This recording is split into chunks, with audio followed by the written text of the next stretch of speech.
বৃহস্পতিবার পবিত্র রাতে কেউ যদি এই দোয়াটি 100 বার পরে কোনো দিন পৃথিবীর কোনো মানুষের কাছে তার হাত পাততে হবে না, পৃথিবীর সব কিছু তার পায়ের নিচে আল্লাহ হাজির করে দিবেন, দারিদ্রতা থেকে মুক্তি দান করবেন, বিপদ আপদ থেকে মুক্তি দান করবেন, তার সম্মানকে সুউচ্চতা দান করবেন, অসুস্থতা থেকে দূরে রাখবেন, আল্লাহর অশেষ দয়া ও রহম তাকে দান করে দিবেন। সুবহানাল্লাহ।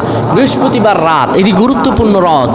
এই রাত সপ্তাহে একদিন আসে, আরবিতে রাত আগে আসে, দিন পরে আসে। সুতরাং বৃহস্পতিবারের যে দিন গিয়ে রাত, এটি বৃহস্পতিবার রাত নয়, এটি শুক্রবারের রাত, এটি জুমাবারের রাত, এটি দোয়া কবুলের রাত, আল্লাহর কাছাকাছি হওয়ার রাত। সুবহানাল্লাহ।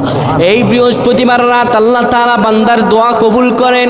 কেউ যদি বৃহস্পতিবার রাতে ঈশা নামাজের পরে পবিত্র হয়ে ইয়া হাইয়ু ইয়া হাইয়ু ইয়া হাইয়ু ইয়া রফিয়ু ইয়া রফিয়ু ইয়া রফিয়ু এই দোয়াগুলো পড়তে পারে 100 বার, আল্লাহ রব্বুল আলামিন তার মর্যাদা বৃদ্ধি করে দিবেন, তার জীবনটাকে আমার আল্লাহ সুন্দরভাবে সাজিয়ে দিবেন, বিপদ আপদ বালা মুসিবতগুলো আমার রব্বুল আলামিন দূর করে দিবেন।